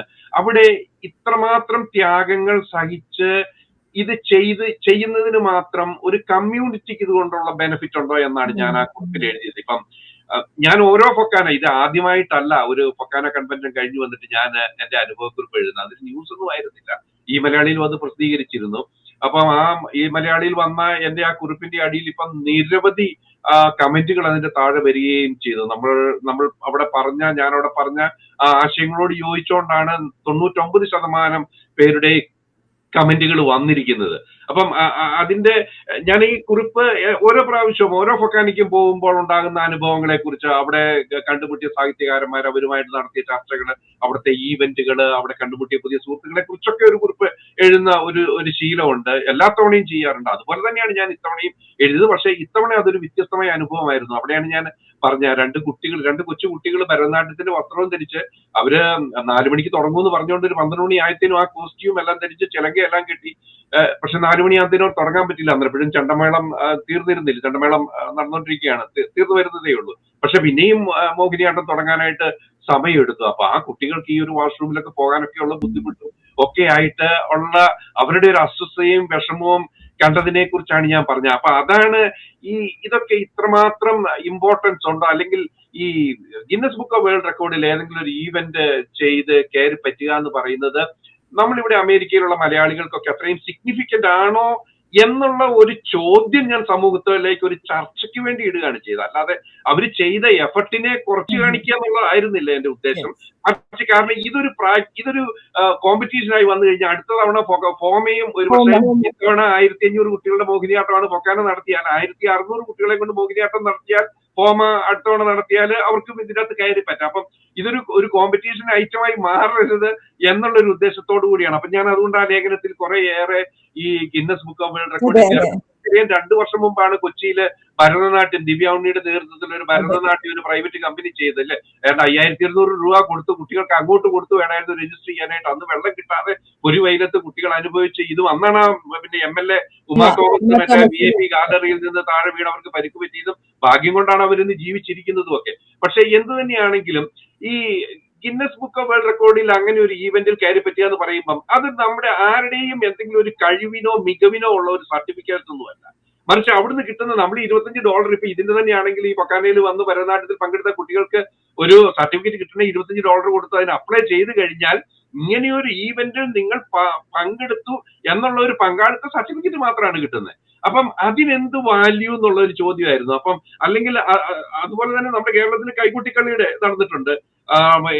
എത്രയോ മത്സരങ്ങളുടെ കിഴക്കമ്പലത്ത് വെച്ച് 6500 പേര് പങ്കെടുത്ത കൈകുട്ടിക്കളി, ഈ ഭരതനാട്യം, മോഹിനിയാട്ടം. ഇനിയും ഇത് ഈ ഡാൻസിലോ ഇങ്ങനെയുള്ള പരിപാടികളിൽ മാത്രമല്ല, ഇപ്പം പല വേഷങ്ങൾ ധരിച്ച് ഞാൻ അതും ആ കുറിപ്പിനകത്ത് ഞാൻ മെൻഷൻ ചെയ്തിരുന്നു. ബാംഗ്ലൂര് ഏതാണ്ട് 4600 പേര് ഗാന്ധിയുടെ വേഷം ധരിച്ച് ധോത്തി ഉടുത്ത് പിന്നെ വടിയും പിടിച്ച് വട്ടക്കണ്ണടയും വെച്ചോണ്ട് വന്ന അവർ ഗിന്നസ് ബുക്കിൽ കയറി. തെലങ്കാനയില് പിന്നെ 100 പേര് കൂടുതൽ 4700 പേര് ചെയ്ത് അതിനെ ബീറ്റ് ചെയ്ത് അവര് കയറി പറ്റി. അവർക്ക് കിട്ടുന്ന ഒരു സർട്ടിഫിക്കറ്റ് എന്താണ്? ഇത് 4500 പേര് ഗാന്ധിയുടെ വേഷം ധരിച്ചു വന്ന ആ ഈവന്റിൽ നിങ്ങൾ ഒരു പങ്കാളിയായിരുന്നു, നിങ്ങൾ വേഷം ധരിച്ചു വന്നു എന്നൊരു സർട്ടിഫിക്കറ്റാണ് കിട്ടുന്നത്. ഇതിനു വേണ്ടിയാണ് ഇത് ചെയ്യുന്നത്. അപ്പൊ ഇതിന് എന്തൊരു ഇമ്പോർട്ടൻസ് ആണെന്നുള്ളതാണ് ഞാൻ പറയുന്നത്. അപ്പൊ അതുപോലെ ഇത് ഇപ്പം ഇങ്ങനെ വലിയ ഗ്രൂപ്പുകൾ മാത്രമല്ല, ഇൻഡിവിജ്വൽ ആയിട്ടും ചില വ്യക്തികൾക്ക് ഇങ്ങനെയുള്ള ചില ക്രേസുകളുണ്ട്.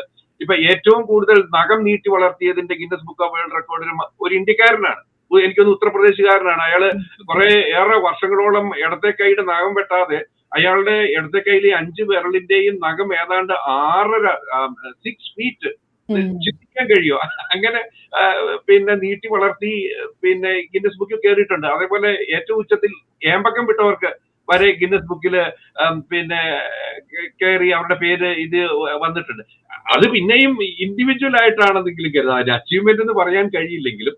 അപ്പം ഇതിന് അത്രമാത്രം ഒരു വലിയ സിഗ്നിഫിക്കന്റ് ഉണ്ടോ? നമ്മുടെ സംഘടനകളില് നമ്മുടെ 2 വർഷം കൂടുമ്പോൾ മലയാളികള് അമേരിക്കയുടെ വിവിധ ഭാഗങ്ങളിലുള്ളവർ ഒത്തുചേരുകയും കുറെ കലാപരിപാടികളും കുട്ടികളുടെ കുറെ കൾച്ചറൽ കോമ്പറ്റീഷനും സാഹിത്യ സമ്മേളനങ്ങളും ഒക്കെയായി നമ്മുടെ സൗഹൃദം പുതുക്കാൻ ഒത്തുചേരുന്നിടത്ത് ഇതിന് ഒരു ഇമ്പോർട്ടൻസ് ഉണ്ടോ? ഇങ്ങനെയുള്ള ഈ ഗിന്നസ് ബുക്ക് ഓഫ് വേൾഡ് റെക്കോർഡിൽ ഏതെങ്കിലും ഒരു ഐറ്റത്തിന് വേണ്ടി ആളുകളെ കുറേയേറെ പേരെ മാസമായിട്ട് ഇവിടെ കൊണ്ടുവന്ന് ഗാദർ ചെയ്ത് ചെയ്യിക്കുന്നതിന് ആ രീതിയിലേക്ക് ഇപ്പൊ ചെയ്തു അത് ഒരു റെക്കോർഡ് ഇടാനും ഒരു പക്ഷേ അത് ചെയ്യുന്ന ഭാരവാഹികളുടെ അവരുടെ ഒരു റെപ്യൂട്ടേഷനും അവരുടെ ഒരു ഓർഗനൈസേഷണൽ സ്കില്ലും ഒക്കെ എസ്റ്റാബ്ലിഷ് ചെയ്യാനും ഒക്കെ ചെയ്യുന്നതാവാം, നല്ല കാര്യം, ഇതൊന്നും മോശമാണെന്നല്ല പറയുന്നത്. പക്ഷെ ഇനി അതൊരു ആ ഒരു ട്രെൻഡ് കണ്ടിന്യൂ ചെയ്യുന്നതിൽ സാങ്കത്യമുണ്ടോ എന്ന ഒരു വിഷയം സമൂഹത്തിന്റെ മുമ്പിൽ ചർച്ചയ്ക്കിടാൻ വേണ്ടിയാണ് ഞാൻ ആ കുറിപ്പ് എഴുതിയത്. അപ്പൊ ഞാൻ അതിനകത്ത് പ്രത്യേകം പറഞ്ഞിരുന്നു, ഇതാരെയും കുറ്റപ്പെടുത്താനല്ല, പൊക്കാനിയുടെ ഭാരവാഹികളെയോ ഇതിന്റെ പ്രവർത്തകരെയോ വിമർശിക്കാനല്ല, മറിച്ച്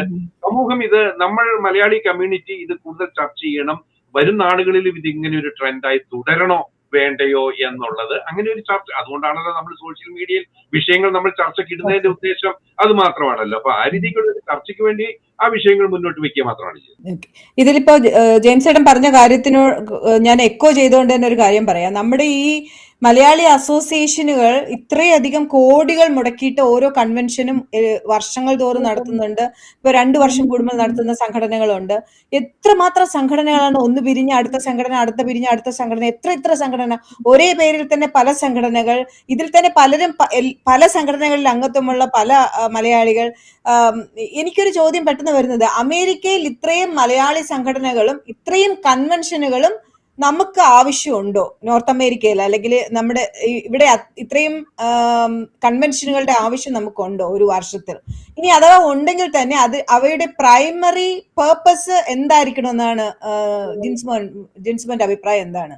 സംഘടനകൾ കുറച്ച് കൂടുതലുള്ളത് കൊണ്ടൊന്നും അതൊരു കുഴപ്പമുള്ള കാര്യമല്ല. കാരണം അതിന്റെ ഒരു ലക്ഷ്യം എന്ന് പറയുന്നത്, നമ്മളൊരു വേറൊരു രാജ്യത്ത്, നമ്മൾ പറയാം നമ്മുടെ ജനിച്ചു വളർന്ന സ്ഥലത്തുനിന്ന് അല്ലെങ്കിൽ അവിടുന്ന് നമ്മൾ നേരെ ഓപ്പോസിറ്റ് ഒരു പ്രദേശത്ത് വന്ന് വേറൊരു കോണ്ടിനെന്റിൽ വന്ന് നമ്മൾ കൂടുകൂടി നമ്മുടെ ജീവിതം ആരംഭിക്കുകയാണ്. ഇവിടെ നമ്മുടെ മക്കള് ഇവിടെ ജനിച്ചു വളർന്നു, നമ്മൾ ഇവിടുന്ന് ഒക്കെ തന്നെ കഴിഞ്ഞുകൂടേണ്ടതാണ്. ആ സ്ഥലത്ത് നമ്മുടെ നമ്മുടെ ഒരു കൾച്ചർ സംവിധാനങ്ങളൊക്കെ ഒന്നിച്ചു പോകാൻ വേണ്ടി നമ്മൾ ഒരു കൂട്ടായ്മകൾ സൃഷ്ടിക്കുന്നതാണ്. ഇങ്ങനെയുള്ള പല കൂട്ടായ്മ. ഇതൊന്നും അല്ലാതെ നമുക്ക് എന്ത് ചെയ്യാൻ പറ്റും?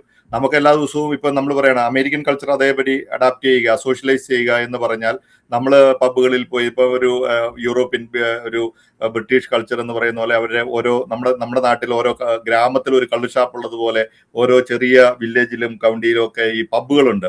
അവിടെയാണ് വൈകുന്നേരത്തെ ഈ കൂട്ടായ്മകൾ, അത് പാണും പെണ്ണും സഹിതം വന്നു പോകുന്നുണ്ട്. ഇവിടെയൊക്കെ ഉണ്ട്. ആ രീതിയിൽ സോഷ്യലൈസ് ചെയ്യാൻ മാത്രം, ആ രീതിയിൽ നമുക്ക് മെർജ് ചെയ്യാൻ പറ്റാത്തടത്ത് ഇങ്ങനെയുള്ള ഈ സംഘടനകളുടെ തലപ്പത്തേക്ക് അല്ലെങ്കിൽ ഇതിന്റെ നേതൃത്വത്തിലേക്ക് വരുന്നത് മുഴുവൻ ഈ പറഞ്ഞ ഒരു ഐഡന്റിറ്റി ഫേസ് ചെയ്യുന്ന ഒരു കൂട്ടം, നമ്മൾ പറയുന്ന വയോധികൾ എന്ന് പറയാൻ പറ്റില്ല. കാരണം നമ്മളും അതിലേക്ക് നടന്നെടുത്തുകൊണ്ടിരിക്കുന്ന നമ്മളും കൂടെ ഇതിലേക്ക് നടന്നെടുത്തുകൊണ്ടിരിക്കുകയാണ്. രണ്ടാമത് ഞാൻ പറയാണ്, ഇപ്പം ജെയിംസ് പറഞ്ഞതിന്റെ അകത്തുനിന്നും എനിക്ക് അതിൻ്റെ അകത്തൊരു എൻ്റെ ഒരു അഭിപ്രായത്തിൽ ഇപ്പൊ ഒരു ഗിന്നസ് റെക്കോർഡിന്റെ പേരിലാണെങ്കിൽ കൂടിയും ഇവിടെ മോഹിനിയാട്ടം പഠിച്ച, ഭരതനാട്യം പഠിച്ച, ചെണ്ട പഠിച്ച ആ കലാകാരന്മാർക്ക് ഒരു വേദി ഉണ്ടാക്കുക എന്ന് പറയുന്നത് അതൊരു വലിയ കാര്യം തന്നെയാണ്. ആ ഒരു വേദി ഉണ്ടാക്കാനായിട്ട് അങ്ങനെ ഞങ്ങള് ഇന്ന് ഈ ഒരു വിഷയത്തെ കുറിച്ച് കുറച്ച് ആൾക്കാർ സംസാരിച്ചതാണ്. നമ്മുടെ കുട്ടികൾക്ക് ഇങ്ങനെയുള്ള കലാരൂപങ്ങളൊക്കെ ഈ കലാരൂപങ്ങളൊക്കെ പിള്ളേരുടെ താല്പര്യം എന്ന് വെച്ചാൽ ഒരു 15 വയസ്സ് വരെ അല്ലെങ്കിൽ കൂടി വന്ന 18 വയസ്സ് വരെ 99% പിള്ളേരുടെയും അവരെ ചെറുപ്പത്തിൽ നമ്മൾ പഠിപ്പിക്കുന്ന ഈ കലാരൂപങ്ങളൊക്കെ അവർക്ക് യാതൊരു വിധത്തിലുള്ള പ്രയോജനവും കിട്ടുന്നില്ല. നമ്മുടെ നാട്ടിലാണ് ഗ്രേസ് മാർക്ക് കിട്ടുന്നെങ്കിലും പറയാം, ഇവിടെ ഞാൻ അവിടെ ഒന്ന് ഇന്ററപ്റ്റ് ചെയ്തോട്ടെ. ഇപ്പം ഫൊക്കാനയിൽ നടന്ന മോഹിനിയാട്ടത്തിന്റെ Guinness book of world record പരിപാടി, മോഹിനിയാട്ടം വർഷങ്ങളോളം പരിശീലിച്ച കുട്ടികളുടെ ഒരു പെർഫോമൻസ് ആയിരുന്നില്ല. അങ്ങനെ പെർഫോമൻസ് ആണെങ്കിൽ അതിന്റെ കാഴ്ചക്കാർക്കെങ്കിലും അതിനൊരു എന്റർടൈൻമെന്റ് വാല്യൂ ഉണ്ട്. പക്ഷെ ഇത് ഒരു മോഹിനിയാട്ടത്തിന്റെ ഒരു ലെസൺ ടീച്ചർ കൊടുക്കുകയാണ്, അവിടെ നിന്നുകൊണ്ട് പറഞ്ഞ് പരിശീലിപ്പിക്കുകയാണ്. കുട്ടികൾ വന്നിട്ട് അത് പ്രാക്ടീസ് ചെയ്യുകയാണ്.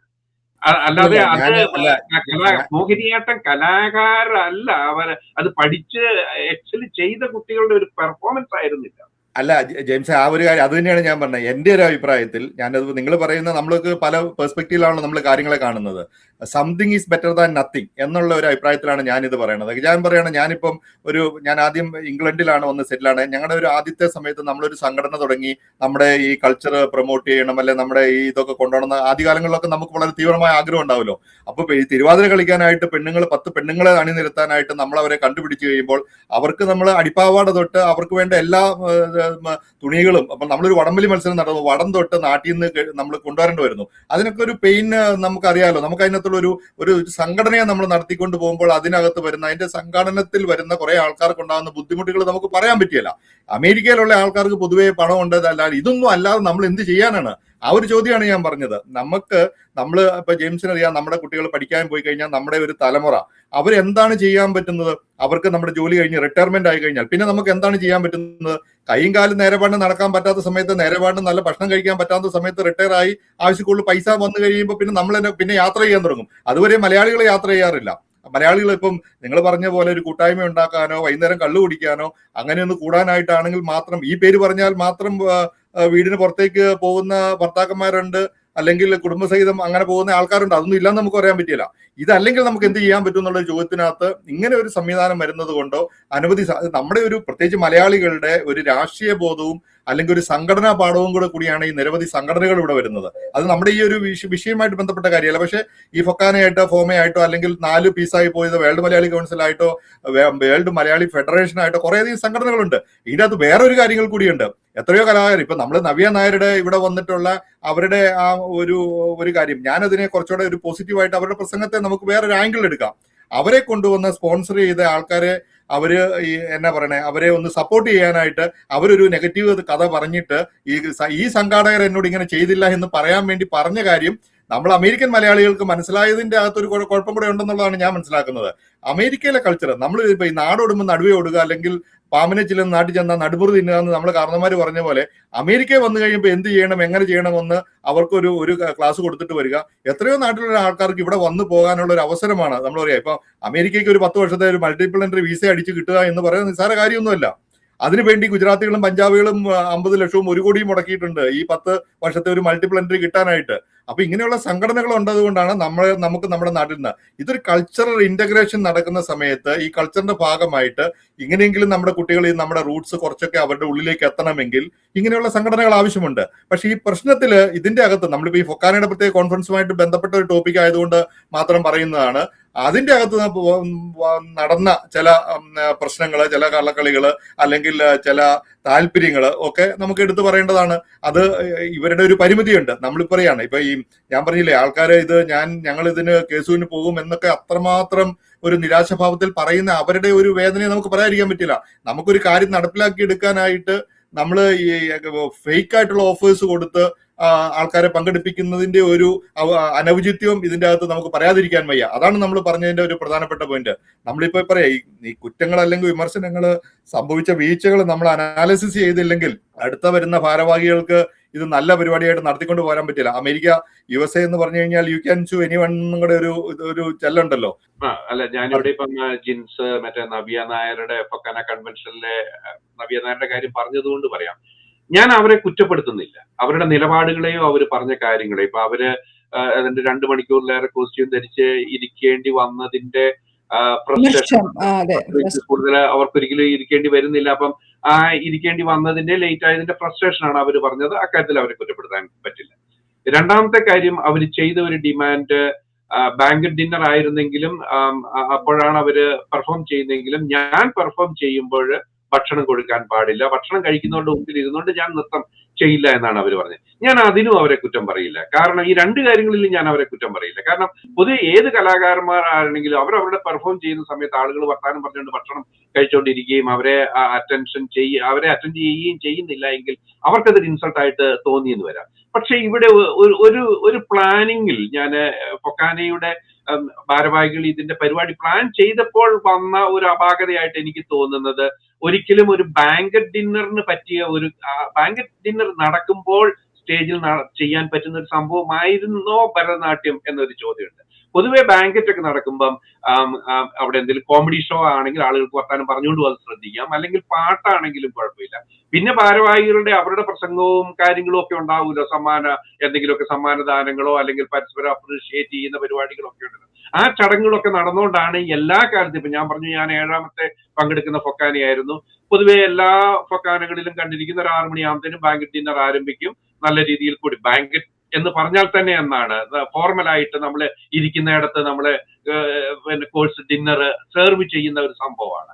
ആ സമയത്ത് സ്റ്റേജിൽ അവിടെ പരിപാടികൾ നടക്കും. പക്ഷെ അന്നേരപ്പോൾ ലളിതമായ പരിപാടികൾ, അവരുടെ അപ്രിസിയേഷൻ ചടങ്ങുകളും താങ്ക്സ് ഗിവിങ് പരിപാടികളും പിന്നെ ഈ പറഞ്ഞതുപോലെ കോമഡി ഷോകളോ അല്ലെങ്കിൽ പാട്ടോ അതായിരുന്നു നാദിർഷായുടെ ഒക്കെ പരിപാടി ഉണ്ടായിരുന്നു. അപ്പം അവിടെ ഫിറ്റ് ചെയ്യാൻ നവ്യ നായരുടെ ഒരു പക്ഷേ അതിനു മുമ്പോ രാവിലെയോ ഉച്ചയ്ക്കോ ഒക്കെയുള്ള വേറെ ഒരു ഷോ ആയി ചെയ്യേണ്ട ഒരു സംഭവമായിരുന്നു. അല്ലാതെ ബാങ്ക് ഡിന്നറിൽ അല്ല ഭരതനാട്യമോ അങ്ങനെയുള്ള ക്ലാസിക്കൽ കലാരൂപങ്ങൾ അവതരിപ്പിക്കാൻ തെരഞ്ഞെടുത്ത അവരുടെ തീരുമാനത്തിൽ വന്ന ഒരു അപാകത എന്നാണ് ഞാൻ മനസ്സിലാക്കുന്നത്. പിന്നെ ഈ ബാങ്ക് ഡിന്നറിലേക്ക് വന്നു കഴിയുമ്പോൾ നമുക്കറിയാം, ഫൊക്കാനയാണേലും ഫോമയാണേലും കൺവെൻഷന്റെ ഏറ്റവും പ്രധാന ഒരു സംഭവമാണ് ശനിയാഴ്ച രണ്ടാമത്തെ ദിവസം വൈകുന്നേരത്തെ ബാങ്കറ്റ് അല്ലെ.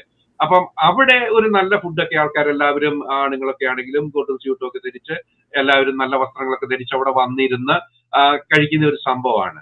ഇവിടെ ഫൊക്കാന കൺവെൻഷനിൽ എന്താണ് സംഭവിച്ചത്? 6 മണിക്കെന്നുള്ളത് 7 മണിയായി തുടങ്ങിയപ്പോൾ നവ്യ നായരുടെ ഡാൻസ് തുടങ്ങിയപ്പോൾ അവർക്ക് ഫുഡ് അന്നേരം ആ സമയത്ത് സെർവ് ചെയ്യുമെന്ന് പറഞ്ഞിട്ട് അതും കുഴപ്പമില്ല. നമ്മൾ മലയാളികൾ നല്ല ടോളറേഷൻ കപ്പാസിറ്റി ഉള്ളവരാണ്, ടോളറേറ്റ് ചെയ്യാൻ കഴിയുന്നവരാണ്. ഒരു 7-7:30 വരെയൊക്കെ ആളുകൾ വെയിറ്റ് ചെയ്തിരുന്നു. അത് കഴിഞ്ഞിട്ട് വേണമെങ്കിൽ ഫുഡ് അവർക്ക് സെർവ് ചെയ്യാമായിരുന്നു. പക്ഷേ 8 മണിയായി, നാദിഷായും ഇല്ല, ഫുഡും ഇല്ല. അതാണ് ഞാൻ ആ കുറിപ്പിൽ എഴുതിയിരുന്നത്. 8:30 പിന്നെ ഭക്ഷണം വരുന്നില്ല. അവിടെ ഞാൻ എഴുതിയിരുന്ന കുറിപ്പിന്റെ അടിയിൽ ആരൊക്കെയോ വന്ന് കമന്റുകൾ ഇട്ടേക്കുന്നുണ്ട്, പക്ഷെ സ്നാക്ക് ഇല്ലായിരുന്നു എന്നൊക്കെ. സ്നാക്ക് എന്താണെങ്കിലും ഇത് എങ്ങനെയാണ് അങ്ങനെ ഒരു കമന്റ്, അങ്ങനെ ഒരു ഇതൊക്കെ അവർക്ക് ക്ലെയിം ചെയ്യാൻ പറ്റുന്നതെന്ന് തന്നെ അത്ഭുതം തോന്നുകയാണ്. സ്നാക്ക് ഉണ്ടാവുമല്ലോ, പക്ഷെ ഭക്ഷണം തുടങ്ങിയിട്ട് നമ്മൾ പ്രത്യേകിച്ച് അമേരിക്കയിൽ നമ്മളിവിടെ 6 മണിയാകുമ്പോൾ ഭക്ഷണം കഴിക്കുന്നവരാണല്ലേ. 8 മണിയായി ഭക്ഷണം വരുന്നില്ല, 8:30 ഭക്ഷണം വരുന്നില്ല, 9 മണിയായി നാദിഷായും ഇല്ല, ഭക്ഷണവും വരുന്നില്ല, 9:30 വരുന്നില്ല. ആളുകൾ അസ്വസ്ഥരാകാൻ തുടങ്ങി. അപ്പോഴേക്കും ഒരു 9-9:30 ആയത്തേനും എത്രയോ പേര് ഡയബറ്റിക് പേഷ്യന്റ് ഉണ്ട്, ഭക്ഷണം പിന്നെ കൃത്യസമയത്ത് മരുന്ന് കഴിക്കേണ്ടി വരുന്നു, പ്രായമായവര്, കുട്ടികളുമായിട്ട് വന്നവര്. ഒരു 9:30 ആയത്തേന് എത്രമാത്രം ആൾക്കാർ വിട്ടുപോയി തുടങ്ങിയെന്നറിയോ? 10 മണിയായി ഭക്ഷണം വന്നിട്ടില്ല, 10:30 ആയപ്പോഴും ബാങ്കറ്റ് ആരംഭിച്ചിട്ടില്ല. എന്നിട്ട് ഒരു 11 മണി ആയപ്പോഴാണ് ആളുകൾ പിന്നെ പോയി ക്യൂ നിൽക്കേണ്ടി വരുന്നത്. അന്നേരം 2 കൗണ്ടർ മാത്രമേ ഉള്ളൂ, ഭക്ഷണം മുഴുവൻ തണുത്തു. അപ്പൊ ആ ബാങ്കറ്റ് എന്ന് പറയുന്ന ആ സംഭവം തന്നെ അത്രയും പിന്നെ നിരാശാജനകമായി മാറുന്ന ആ ഒരു അവസ്ഥയിൽ ആ ഒരു ഫ്രസ്ട്രേഷൻ ആളുകൾക്കുണ്ടായി. അങ്ങനെയാണ് ഒരു 10:30 ആയത്തേനും കുറച്ചുപേര് പോവുകയും വി വാണ്ട് ഫുഡ് എന്നൊക്കെ പറഞ്ഞുകൊണ്ട് അവിടെ ബഹളം വെക്കുകയൊക്കെ ചെയ്തു. അങ്ങനെ വന്ന സാഹചര്യത്തിലെങ്കിലും ഞാൻ മനസ്സിലാക്കുന്ന ഭാരവാഹികൾ ചെയ്യേണ്ട മാന്യത, സോറി ഫോർ ഇൻകൺവീനിയൻസ്, ഞങ്ങൾ ഉടനെ നമുക്ക് ഭക്ഷണം തുടങ്ങാം എന്ന് അവരെ ആശ്വസിപ്പിക്കുക, ഒരു 2 വാക്കിൽ അപ്പോളജൈസ് ചെയ്യുക എന്നൊക്കെ ഉള്ളതാണ്. അതൊക്കെയാണ് ഒരു ലീഡർഷിപ്പ് എന്നാണ് ഞാൻ മനസ്സിലാക്കുന്നത്. പക്ഷെ വളരെ ധിക്കാരത്തോടെ, വളരെ ധാർഷ്ട്യത്തോടെ, ഇവിടെ ഞാൻ പോലും ഇത്ര നേരമായിട്ട് ഭക്ഷണം കഴിച്ചിട്ടില്ല, നിങ്ങൾക്ക് സൗകര്യം ഇരുന്നാൽ മതി എന്നുള്ള മനോഭാവത്തോടെ അവിടെ നിന്ന് സ്റ്റേജിൽ നിന്ന് വിളിച്ചു പറയുമ്പോൾ ഓർക്കണം, അവിടെ വന്നിരിക്കുന്ന ആളുകളെല്ലാം $1,200-1,500 കൊടുത്ത് രജിസ്റ്റർ ചെയ്ത് വന്നിരിക്കുന്ന മനുഷ്യരോടാണ് ഇത് പറയുന്നതെന്ന് ഓർക്കണം. എപ്പോഴും 10:30 വരെ 11 മണി വരെ ആയിട്ടും ഭക്ഷണം കിട്ടാതെ ഫ്രസ്ട്രേറ്റഡ് ആയിട്ട് നിൽക്കുന്ന മനുഷ്യരോടാണ് ഇത് പറയുന്നതെന്ന് ഓർക്കണം. അപ്പം സ്വാഭാവികമായിട്ടും അത് നമ്മൾ വിമർശിക്കാനല്ലെങ്കിലും കുറ്റപ്പെടുത്താനല്ലെങ്കിലും ഇത് ചൂണ്ടിക്കാണിക്കുകയെങ്കിലും ചെയ്യട്ടെ. കുറഞ്ഞ പക്ഷം പുതിയ ഭാരവാഹികൾ വരുമ്പോൾ, പുതിയ നേതൃത്വങ്ങൾ വരുമ്പോൾ ഈ പാഠങ്ങൾ ഉൾക്കൊള്ളുകൊണ്ട് ഇത് ആവർത്തിക്കാതിരിക്കാൻ ഉള്ള ഒരു സാഹചര്യം ഉണ്ടാകണമെങ്കിൽ ഇതൊക്കെ ചൂണ്ടിക്കാണിക്കാൻ ആരെങ്കിലും വേണ്ടേ. അപ്പൊ നമ്മള് അതൊക്കെ ഉദ്ദേശിച്ചാണ് ഇത് പോയിന്റ് ഔട്ട് ചെയ്ത്. ഇതിപ്പോ ആരെയും വിമർശിക്കാനോ അല്ലെങ്കിൽ ആരെയും ഡീഫെയിം ചെയ്യാനോ ആരെയും കുറ്റപ്പെടുത്താനോ ഒരു പരിപാടി കഴിഞ്ഞതിന് ശേഷം അതിനൊന്നും വലിയ പ്രസക്തിയൊന്നുമില്ല. പക്ഷേ എന്തിനും ഒരു ഇവാലുവേഷൻ, നമ്മൾ എന്ത് കാര്യം നമ്മുടെ ജീവിതത്തിലും നമ്മൾ ചെയ്യുന്ന കാര്യങ്ങളിലാണെങ്കിലും ഒക്കെ നമ്മളൊരു ഇവാലുവേഷൻ ചെയ്യുമല്ലോ. അപ്പോൾ ആ ഒരു ഇവാലുവേഷന്റെ ഭാഗമായിട്ടാണ് നമുക്ക് അനുഭവിച്ച ഫ്രസ്ട്രേഷൻ. ഇപ്പൊ എത്രയോ പേര് എന്നെ വിളിച്ച് ഇവരെ സ്യൂ ചെയ്യണം, ക്ലാസ് ആക്ഷൻ ലോ സ്യൂട്ട് കൊടുക്കണം, നമ്മുടെ ഫണ്ട് നമ്മൾ കൊടുത്ത പൈസ ഇവരെ കൊണ്ട് റീഫണ്ട് ചെയ്യിക്കണം, അല്ലെങ്കിൽ നമുക്കുണ്ടായ ഫ്രസ്ട്രേഷൻ, എത്രയോ രോഗികൾ അവർക്കുണ്ടായ ബുദ്ധിമുട്ടുകൾ, ഡയബറ്റീസ് പേഷ്യന്റ് ഒക്കെ ഉണ്ടായ ബുദ്ധിമുട്ടുകൾ, അപ്പൊ അതിന്റെ പേരിൽ ഇത് സ്യൂ ചെയ്യണമെന്ന് വരെ പറഞ്ഞിട്ടുണ്ട് ആൾക്കാർ. അപ്പൊ നമ്മൾ തന്നെയാണ് അവരെ ഡിസ്കറേജ് ചെയ്യുന്നത്. നമ്മുടെ മലയാളി സംഘടനകളിൽ എന്തിനാണ് ഇങ്ങനെയുള്ള ഫൈറ്റിംഗ്? ഇവിടെ ഇഷ്ടംപോലെ ഒത്തിരിയേറെ കേസുകളൊക്കെ കളിച്ചാണ് ഫൊക്കാനയും ഫോമയൊക്കെ സംഘടനകൾ ഉണ്ടായത്. ഇപ്പോഴും എനിക്ക് തോന്നുന്നു ഇതിന്റെയൊക്കെ പല ഭാരവാഹികളും മുന്നത്തെ ഭരണസമിതിയും ഒക്കെ കേസുകൾ, ഇതൊക്കെ ഒരു സ്ഥിരം സംഭവമായി മാറിക്കൊണ്ടിരിക്കുകയാണ്. എന്തുകൊണ്ടാണ് നമുക്ക് സിവിലൈസ്ഡ് ആയിട്ട് ചർച്ചകളിലൂടെയൊക്കെ ഈ സമാധാനപരമായി സിവിലൈസ്ഡ് ആയിട്ട് ഇതൊക്കെ പരസ്പരം ഈ വിഷയങ്ങള് ചർച്ച ചെയ്തുകൊണ്ട് പിന്നെ നമ്മുടെ ആശയ വൈരുദ്ധ്യങ്ങളും നമ്മുടെ ഡിഫറൻസ് ഓഫ് ഒപ്പീനിയനും ഒക്കെ നമ്മൾ ഷെയർ ചെയ്തുകൊണ്ട് കൂടുതൽ അടുത്ത തവണ ബെറ്റർ ആക്കാൻ ശ്രമിക്കുകയാണ് വേണ്ടതെന്നുള്ളതാണ് എന്റെ നിലപാട്.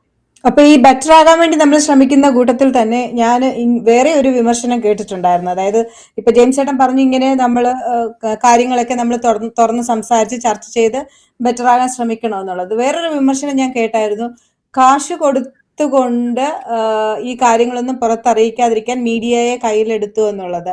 അത് സത്യമാണോ ജിൻസേ? അല്ല പല എനിക്ക് സ്ഥലങ്ങളിൽ നിന്നുള്ള എനിക്കെന്നാണെങ്കിലും നമ്മള് ഈ ഒരു 10-60 മീഡിയ ഔട്ട്ലെറ്റ് ഉള്ള ഒരു സംഘടനയുടെ നേതൃത്വത്തിലുള്ള ഒരാളെന്ന നിലയിൽ എനിക്ക് അങ്ങനെ ഒരു സ്ട്രിങ് അറ്റാച്ച്ഡ് എന്റെ പുറകിൽ അങ്ങനെ ഒരു ചങ്ങല ഇല്ലാത്തതുകൊണ്ട് എനിക്ക് അതിനെക്കുറിച്ച് ധൈര്യമായിട്ട് പറയാം.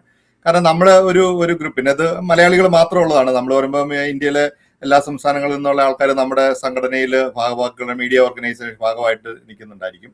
ഇപ്പൊ നാട്ടിലെ രാഷ്ട്രീയക്കാരും മറ്റുള്ളവരും പറയുന്ന പോലെ മാപ്പറകൾ എന്ന് പറയുന്ന പോലെ അവര് പരസ്യം കിട്ടുന്ന ആൾക്കാരുടെ കുറ്റം പറയുന്നില്ല, അല്ലെങ്കിൽ അവരെ ഇതിനെ വിമർശിക്കുന്നില്ല എന്ന് പറയുന്ന പോലെ ഇവിടെ പ്രധാനപ്പെട്ട കുറെ ഇതില്, കാരണം നാട്ടിൽ നിന്നുള്ള ചാനലുകൾ അതിന്റെ റെപ്രസെന്റേറ്റീവ് വളരെ നാട്ടിലെ ഒരു 3-4 ചാനലിന്റെ റെപ്രസെന്റേറ്റീവ്സ് ഇവിടെ ഉള്ളല്ലോ. അപ്പൊ അവര് ഇതിനെ കാര്യമായി വിമർശിച്ചിട്ടില്ല. ഇതിന്റെ അകത്ത് വിമർശനം വന്നത് മുഴുവൻ ലോക്കൽ ഈ യൂട്യൂബ് ചാനലുകളിലും പിന്നെ ഫേസ്ബുക്ക് പോസ്റ്റുകൾ. ഇപ്പം ജെയിംസ് എഴുതിയ ഫേസ്ബുക്കിന് എത്രയോ ഷെയർ ആണ് കിട്ടിയത്, എത്രയോ ഒരു അക്സെപ്റ്റൻസ് ആണ് കിട്ടിയത്. അപ്പൊ എത്രയോ ആൾക്കാർ ഇപ്പം നമ്മുടെ അടുത്തൊക്കെ നേരിട്ട് പരാതി പറയുമോ, ഇപ്പൊ ഞങ്ങളുടെ പെയിൻ ആൻഡ് സഫറിങ്ങിന് നമ്മൾ സൂ ചെയ്യും എന്നൊക്കെ പറഞ്ഞ പല ആൾക്കാരും ഉണ്ട്. അവരെയൊക്കെ നമുക്ക് നേരിട്ട് കാണാൻ പറ്റുന്നുള്ള, നമ്മൾ അവരെയൊക്കെ കണ്ടിട്ടുള്ള കുറെ ആൾക്കാർ ഉണ്ട്. പക്ഷെ അതിൽ ഒക്കെ വ്യാപകമായിട്ട് ഇപ്പൊ ഈ സോഷ്യൽ മീഡിയയിൽ ഇപ്പൊ ഇതിന്റെ അകത്ത് പങ്കെടുത്ത ഒത്തിരി ആൾക്കാർക്ക്, ഭൂരിപക്ഷം ആൾക്കാർക്കും ഒത്തിരി ആൾക്കാർക്ക് പരാതികളുണ്ട്. കാരണം അവരെ, അതുകൊണ്ടാണ് ഞാൻ ആദ്യം തന്നെ പറഞ്ഞത്, നമ്മൾ ഈ ഫേക്ക് ഒരു പരിപാടി, നമ്മൾ കഴിഞ്ഞ വർഷം നടന്ന പരിപാടിയെക്കാളും കുറച്ചുകൂടെ നന്നായിട്ട് നടത്താൻ വേണ്ടി ഫേക്ക് ഓഫേഴ്സ് കൊടുക്കുക. അതായത് നമ്മൾ മറ്റുള്ള പല ആൾക്കാരെയും പറഞ്ഞ് പോസ്റ്റർ പിടിപ്പിച്ച് കൊണ്ടുവന്ന്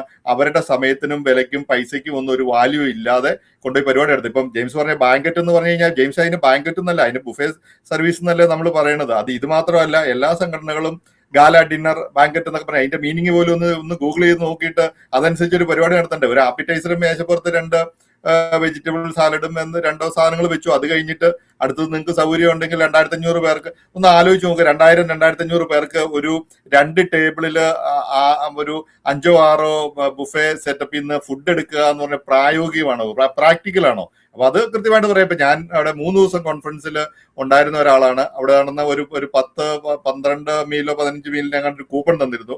അതിന്റെ അകത്ത് ആകെ 2 നേരമാണ് ഭക്ഷണം കഴിച്ചത്. ഒരു ദിവസം ലഞ്ച് കഴിക്കാൻ നമ്മളവിടെ ചെന്നു, 1:30 ആയപ്പോൾ തന്നെ അത് ക്ലോസ് ചെയ്ത് പോയി. പിന്നെ അത് റീസ്റ്റാർട്ട് ചെയ്തത് അരമണിക്കൂർ കഴിഞ്ഞിട്ടാണ്. അതിന് ഞാൻ ആ കേറ്ററിംഗ് കമ്പനിയെ പോലും കുറ്റം പറയല. കാരണം അതിൻ്റെ അകത്ത് അവർക്ക് കൊടുത്തേക്കണ നമ്പേഴ്സ് വളരെ ചെറുതായിരിക്കാം. അതുകൊണ്ടായിരിക്കും ഇപ്പൊ ഭക്ഷണം തീർന്നു പോകുന്നത്. പിന്നെ പോകുന്നത് ഞായറാഴ്ച തിരിച്ചു പോരുന്ന അന്ന് ബ്രേക്ക്ഫാസ്റ്റ്. അത് ഓൾറെഡി 7:30 ആയപ്പോൾ അവർ കഴിഞ്ഞു. അവര് നമ്മുടെ ഈ അതുപോലെ പ്ലേറ്റും സാധനങ്ങളും ഒക്കെ പിന്നെയും കൊണ്ട് ആൾക്കാർ വലിയ ക്യൂ നിൽക്കുന്ന സമയത്തും ഇത് തീർന്നാൽ ഫുഡ് തീർന്നു എന്ന് പറയാം. അപ്പൊ കുറെ ആൾക്കാർക്ക് ഭക്ഷണം കിട്ടിയിട്ടുണ്ടായിരിക്കില്ല. അതൊക്കെയാണ് അവിടെ നടന്നത്. അത് ഇങ്ങനെയുള്ള നടന്നപ്പോൾ ഈ ബാങ്കറ്റ് ഡിന്നർ അല്ലെങ്കിൽ ഗാല ഡിന്നർ എന്നൊക്കെ പറഞ്ഞിട്ട് ഈ പറഞ്ഞ പരിപാടി, ഇപ്പം നവ്യ നായരുടെ പരിപാടി പറഞ്ഞ ഭക്ഷണത്തിന് മുമ്പിൽ, ഞാൻ അതുകൊണ്ടാണ് പറഞ്ഞത്, നമ്മള് പിന്നെ ബ്രേക്ക്ഫാസ്റ്റ് മീറ്റിംഗും ലഞ്ച് മീറ്റിംഗും ഡിന്നർ മീറ്റിംഗും നടത്തുന്നിടത്ത് ആ കലാരൂപം ഇവിടെ അവതരിപ്പിക്കുകയില്ല എന്ന് പറഞ്ഞു കഴിഞ്ഞാൽ നിങ്ങൾക്ക് അങ്ങനെ അവതരിപ്പിക്കാനുള്ള സാധ്യതയുണ്ടെങ്കിൽ മാത്രം ഇങ്ങോട്ടേക്ക് വരിക. പിന്നെ ഒരു അഭിപ്രായം കൂടി ഞാൻ ഇതിന്റെ അകത്ത് ഒരു പരിധി വരെ പറയുന്നത്, ഇങ്ങനെയുള്ള സംഘടനകൾ നടക്കുമ്പോൾ ഇപ്പം ഈ മീഡിയയ്ക്ക് സ്പോൺസർഷിപ്പ് നൽകിയത് കൊണ്ട് അതൊക്കെ ഇതിന്റെ തലപ്പത്തിരിക്കുന്ന കുറച്ച് ആൾക്കാരുടെ വ്യക്തി താല്പര്യങ്ങൾ വെച്ച് അവരുമായിട്ട് അസോസിയേറ്റ് ചെയ്യുന്ന മീഡിയക്കൊക്കെ അവരുടെ ആൾക്കാർക്കൊക്കെ ചിലപ്പോൾ എന്തെങ്കിലുമൊക്കെ കൊടുത്തിട്ടുണ്ടായിരിക്കാം. അതുകൊണ്ടായിരിക്കും അവർ, പക്ഷെ അവരാരും മിണ്ടിയല്ല. കാരണം അല്ലെങ്കിൽ തന്നെ അവർ മിണ്ടിയല്ല. ആ വ്യക്തി താല്പര്യങ്ങൾ എന്നാണെങ്കിലും ഫേവറിറ്റിസം അമേരിക്കയിൽ പൊതുവായിട്ടുണ്ട്. ഈ സംഘടനയുടെ തലപ്പത്തും ഉണ്ടായിരിക്കും. എല്ലാ സംഘടനകളും ഫൊക്കാന ഫോമ തൊട്ടുള്ള എല്ലാ സംഘടനകളും ഈ നമ്മുടെ ഈ കൾച്ചർ, നമ്മുടെ ഒരു കമ്മ്യൂണിറ്റിയുടെ ഡെവലപ്മെന്റ് അല്ലെങ്കിൽ ഒരു കൾച്ചറിന്റെ പ്രൊമോഷൻ ആണെങ്കിൽ ഇവിടെ ഏറ്റവും ആദ്യം വളർന്നു വരേണ്ടത് മീഡിയയാണ്, മാധ്യമങ്ങളാണ്. ഇവിടെ മാഗസിൻ ഉണ്ടാകണം, പത്രം ഉണ്ടാകണം, ഇങ്ങനെയുള്ള സംവിധാനമുണ്ട്. ഇതിനെ ആരാണ് പ്രൊമോട്ട് ചെയ്യേണ്ടത്? ഇതിപ്പം ഞാനും അപ്പന്തമനാനും സുഭദ്രയും കൂടുന്ന ഒരു ട്രസ്റ്റ് ഈ നടപടികളെല്ലാം നടത്തുമ്പോൾ അവർക്ക് വേണ്ടപ്പെട്ട ആൾക്കാർക്ക് മാത്രം കൊടുത്താൽ പോരല്ലോ. മൊത്തമായിട്ട് ഇത് ഈ സംവിധാനത്തെ വളർന്നു വന്നാൽ അവിടെയാണ് മുമ്പ് പരീക്ഷ ചോദിച്ച ചോദ്യത്തിന്റെ പ്രസക്തി വരുന്നത്. എന്തുകൊണ്ട് ഇങ്ങനെ സംഘടനകൾ ഉണ്ടാകണം? ആ സംഘടന നമ്മുടെ പ്രയോറിറ്റൈസ് ആണ്. നമ്മൾ പ്രയോറിറ്റി നമുക്ക് വേണം. നമ്മൾ എന്തിനാണ് നമ്മൾ പ്രാമുഖ്യം കൊടുക്കേണ്ടത്? എന്ത് കൊടുത്താൽ നമ്മുടെ കമ്മ്യൂണിറ്റി, എന്ത് കൊടുത്താൽ നമ്മുടെ അടുത്ത തലമുറയെ നമ്മൾ കൊണ്ടുവരാം. മലയാളിക്ക് വേറൊരു പ്രത്യേകത ഉണ്ട് കേട്ടോ. മറ്റുള്ള നോർത്ത് ഇന്ത്യൻ സംസ്ഥാനങ്ങളിലെ പുതിയ തലമുറയെ കാണുമ്പോൾ അവരവരുടെ ലോക്കൽ ഭാഷ, ഗുജറാത്തിയോ രാജസ്ഥാനിയോ മാർവാടിയോ ആ ഭാഷകളൊക്കെ അവർ സംസാരിക്കുകയും അവര് ഇപ്പോഴും വെജിറ്റേറിയൻ ഫുഡ് മാത്രം കഴിക്കുന്നത് നമ്മളൊക്കെ അന്തം വിട്ടു പോയിട്ടുണ്ട്. എങ്ങനെയാണ് അവർ ഈ തലമുറയെ വളർത്തിയെടുക്കുന്നത് എന്നുള്ളത് നമുക്ക് സംശയമുണ്ട്. അങ്ങനെ തന്നെ നമ്മുടെ പിള്ളേർ വളർന്നു വന്നെന്നുള്ളതല്ല. മലയാളി എപ്പോഴും അസിമുലേറ്റ് ചെയ്യാനും നമ്മൾ വേറൊരു കൾച്ചറിലേക്ക് ഇന്റഗ്രേറ്റ് ചെയ്യാനും കപ്പാസിറ്റി ഉള്ള ഒരു വലിയ തലമുറ ഒരു കൂട്ടരാണ്. നമുക്ക് നമ്മുടെ ബ്ലഡിൽ തന്നെ ആ ഒരു മൈഗ്രേഷന്റെ ഒരു ഇത് നമ്മുടെ ഉള്ളിൽ തന്നെ കിടപ്പുണ്ട്. അതുകൊണ്ട് നമ്മുടെ തലമുറ ഇവിടെ വന്നു കഴിഞ്ഞാൽ ഇവിടുത്തെ സമൂഹത്തിൽ നിന്ന് നമ്മളെ വെട്ടി മാറ്റി നിർത്തുകയല്ല ചെയ്യേണ്ടത്. ഇവിടുത്തെ സമൂഹത്തിന്റെ കൂടെ തന്നെ ചേർന്ന് മുന്നോട്ട് പോകാനായിട്ടാണ് ഈ സംഘടനകൾ പ്രവർത്തിക്കേണ്ടത്. അതിന്റെ കൂടെ തന്നെ നമ്മുടെ ചില സാംസ്കാരികമായ ചില തനിമകളൊക്കെ അത്യാവശ്യം ഒരു ബോധം കുട്ടികൾക്ക് ഉണ്ടാക്കി കൊടുത്താൽ മാത്രം മതി എന്ന് മാത്രമാണ് നമുക്ക് ഇതിനകത്ത് പറയാനുള്ളത്. അതുകൊണ്ട് പരീക്ഷ ചോദിച്ച ആ ഒരു ചോദ്യത്തിന്റെ ആൻസർ ഏകദേശം മനസ്സിലായിട്ടുണ്ടാവുമെന്ന് വിചാരിക്കുന്നു. നമുക്ക് അങ്ങനെ ഒരു സ്ട്രിങ് അറ്റാച്ച്ഡ് അല്ല, നമ്മുടെ പുറയിൽ അങ്ങനെ ഒരു ചങ്ങല വന്നിട്ടില്ലാത്തത് കൊണ്ട് നമ്മൾ പറഞ്ഞ അഭിപ്രായങ്ങൾ കൃത്യമായിട്ടുള്ള അഭിപ്രായങ്ങളാണ്. ഇനി ഇപ്പൊ നമ്മളെ സൂ ചെയ്യണമെങ്കിലോ അവരെ സൂ ചെയ്യാൻ ഇപ്പൊ ജെയിംസ് പറഞ്ഞ പോലെ നമ്മൾ ഈ കൂടെ ഇരിക്കുന്ന ആൾക്കാർ, ഇപ്പൊ നമ്മുടെ ഈ സംഘടനയിൽപ്പെട്ട തന്നെ ഒരു 10-20 ആൾക്കാരവിടെ ഉണ്ടായിരുന്നു.